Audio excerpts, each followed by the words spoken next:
আমি দীর্ঘ 40 বছর পরে আগে মালিক লঞ্চে নগর দেহ অঞ্চলে আমরা রশিদি রেখা তখন আপনাদের এই রোডে দেখলাম আজকে 40 বছর পরে আসছি।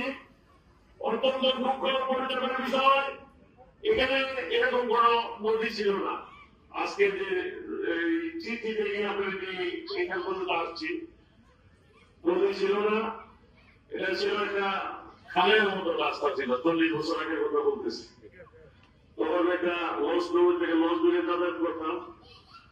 অত্যন্ত প্রকৃতির পরিচালনার বিষয় দীর্ঘ 70 বছর এই বেশিরভাগ হাসিনা সরকারের আমলে যারা এই বালু করেছে আজকে পর্যন্ত তাদের বালু নদীর শাসন থেকে বালু উত্তোলনের নামে 20 হাজার বালু এখান থেকে উত্তোলন করছে। ঠিক কিনা ভাই? ফসলের জমি সহ কর্তন করেছে। আপনাদের এই চন্দ্রমান গ্রাম জমি বাড়ি ভেঙে নদীতে পড়ে যাচ্ছে। আমরা এগুলো নিয়ে ওয়াদা মতো করতে চাই না।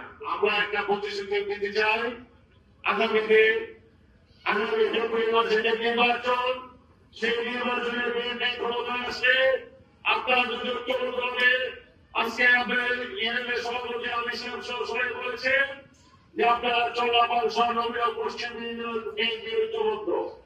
আপনারা ঐক্যবদ্ধ হবে, তাদের সৃষ্টি যদি যে মনোরঞ্জনে আসে তার পক্ষে যদি আপনারা তাদের সৃষ্টি চল্লাপাল থেকে যুক্ত করেন, ইনশাআল্লাহ এই 70 বছরের যারা ক্ষেত্রে ভালো উত্তোলন করে অবৈধভাবে ভালো উত্তোলন করে যারা এই আপনাদের গ্রামকে ধ্বংস করেছে তাদেরকে ইনশাআল্লাহ বিচারের আওতায় আনা হবে। পাশাপাশি এই চল্লাপাল থেকে গলিকান্দি পর্যন্ত, বিশেষ করে 22 ফুট খোলা থেকে গলিকান্দি পর্যন্ত যে নদীর ভাঙ্গন, সেই ভাঙ্গনের জন্য একটি নদী সংশোধনের মাধ্যমে বিএনপি ক্ষমতায় আসে। আমি আপনাদের এমপি হয়ে না হই, ইনশাআল্লাহ আমার দল ক্ষমতায় আসে, তারেক রহমানের নেতৃত্বে বাংলাদেশে একটি সরকার গঠন হয়ে আমি আপনাদের সাথে ওয়াদাবদ্ধ, ইনশাআল্লাহ আপনাদের এখানে একটা নদী শাসন প্রকল্প, বেড়িবাঁধ প্রকল্প, যানবাহন বেড়িবাঁধ প্রকল্প হবে, যে প্রকল্পের মাধ্যমে আপনাদের চল্লাপাল গ্রাম অন্তর্ভুক্ত বাংলা যাতে বন্ধ হয়, এটা আমরা ইনশাআল্লাহ চেষ্টা করবো। এই আশা আপনাদেরকে বলছি এবং আপনাদেরকে দিচ্ছি। আজকের দিবসের সম্মেলনের মাধ্যমে আপনাদের একটি কমিটি গঠন করা হবে, যে কমিটির মাধ্যমে আপনারা যে সরকার আমাদের অন্তর্বর্তীকালীন সরকার যে নির্বাচন ঘোষণা দিয়েছে, সেই নির্বাচনকে নিয়ে কিছু দল এবং দেশি বিদেশি কিছু চক্রান্ত বাংলাদেশে শুরু হয়েছে। আপনারা সজাগ থাকতে হবে।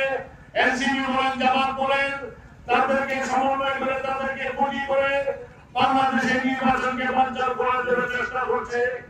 আমরা ভাই বাংলাদেশে একটি সুশৃঙ্খলবাদের মধ্যে নির্বাচন চাই, যে নির্বাচনের মাধ্যমে আপনারা বিএনপির ভারপ্রাপ্ত চেয়ারম্যান তারেক রহমানকে ক্ষমা করবেন ইনশাআল্লাহ।